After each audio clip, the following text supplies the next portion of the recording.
Plus वाली 3g। पहला और दूसरा आपको कुछ समझाया गया था, हैं?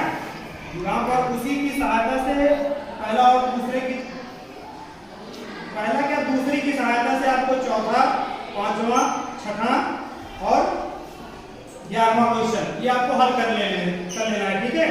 यहाँ पर आपका तीसरा वाला है दो संख्याओं का योग। तीसरा देखिएगा, संख्या से संबंधित जो प्रश्न है आपके, दो संख्याओं का योग 64 है। यदि उनमें एक संख्या दूसरी संख्या की 3 गुनी है तो संख्याएं ज्ञात कीजिए। दो संख्याओं का योग 64 है। कोई दो संख्या है जिनका योग का मतलब क्या है? जोड़ना है, प्लस करना है। और सेम इसी तरह से आपका क्वेश्चन नंबर 3 की तरह ही क्वेश्चन नंबर 7 है आपका। यहाँ पर है दो संख्याओं का अंतर 26 है, अर्थात आपको घटाना है। अंतर मतलब घटाना है, ठीक। और आगे जो दूसरी संख्या है उनमें से एक संख्या दूसरी संख्या की 3 गुनी है, संख्या ज्ञात कीजिए, ठीक। तो चलिए हम तीसरा वाला हल कर लेते हैं। क्वेश्चन नंबर 3 है आपका हल हो जाएगा। क्या कह रहे हैं? दो संख्याओं का योग 64 है। दो संख्या है तो पहली संख्या मान लेंगे कि माना पहली संख्या क्या है? x। पहली संख्या x और दूसरी संख्या को क्या मान लेंगे? y। माना पहली संख्या 64 x, पहली संख्या बराबर क्या जी? x। तो दूसरी संख्या तथा दूसरी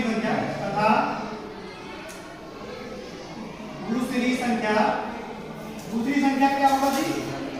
y मान लेंगे। क्या मान लेंगे? y। प्रथम शर्त के अनुसार पहला शर्त क्या है जी?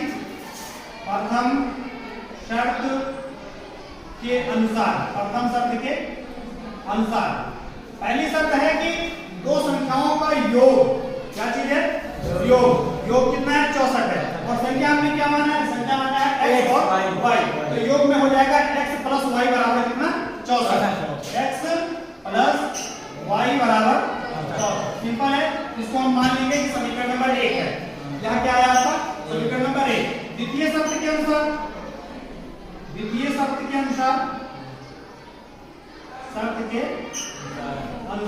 तो दूसरा शर्त क्या है? ध्यान दीजिएगा उस क्वेश्चन में। दूसरे शर्त में कह रहा है कि उनमें से एक संख्या दूसरी संख्या की 3 गुनी है। उनमें से एक संख्या जो है दूसरी संख्या की 3 गुनी है। इसी को भी आप लिख दीजिए x बराबर 3y।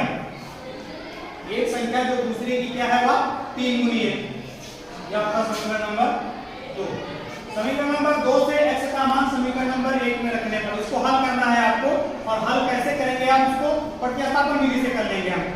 कौन सी विधि से? प्रतिस्थापन विधि, जो कि आपको पसंद हुआ है, ठीक है ना। तो प्रतिस्थापन विधि में क्या होगा? समीकरण नंबर 2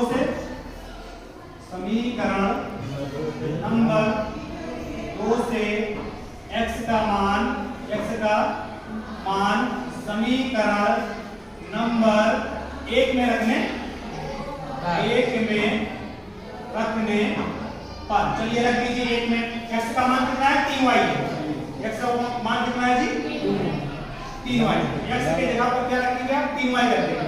3y प्लस y बराबर कितना जी? 64। Very good. 3y और ये आपका 1y है। 3y और 1y मिलकर कितना हो गया? 4y। कितना y?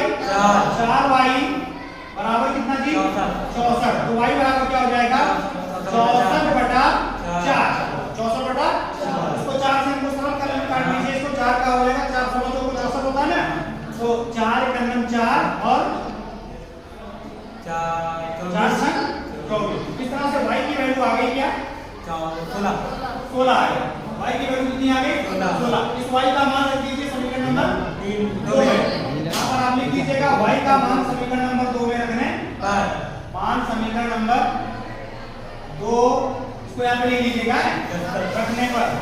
y का मान समीकरण नंबर 2 में रखने पर लिख दीजिएगा x बराबर ये वाला है समीकरण नंबर 2।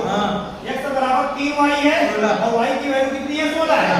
तो x बराबर 3 गुना 16। 3 गुना 16। अभी आप 16 कर लीजिए। 16 48। x बराबर कितना? 48। अतः अभिष्ट संख्या आपकी हो जाएगी, पहली वाली हो जाएगी x है, x हो जाएगी। अतः पहली संख्या बराबर 48 संख्या बराबर 16। बात समझ गया? इसको आप लिख दीजिएगा यहाँ पे। अतः पहली संख्या बराबर 48 और दूसरी संख्या बराबर 16। दूसरी संख्या बराबर 16। समझ गए बात ना? अच्छा जी, ये जो आपका 7वां वाला है सेम इसी तरह से है। दो संख्याओं का अंतर 26 है। पहले तो यही मान लेना है। पहली संख्या बराबर x, दूसरी संख्या बराबर y। प्रथम शर्त के अनुसार, प्रथम शर्त में क्या है कि अंतर है, अंतर में क्या रहेगा x minus y, x minus y। यहाँ पर आप लिख सकते हैं कि माना बड़ी वाली संख्या, चाहे बड़ी लिख लीजिएगा चाहे ऐसे भी लिखिएगा, कोई दिक्कत नहीं है। अंतर आपका, अंतर का मतलब है यहाँ क्या रहेगा, माइनस रहेगा। x माइनस y बराबर कितना जी? 64 का है। मैं अगले वाले क्वेश्चन की बात कर रहा हूँ। यहाँ पर रहेगा 26। कितना है? 26। x माइनस y बराबर कितना होगा? 26। ये आपका समीकरण नंबर हो जाएगा 1 होगा।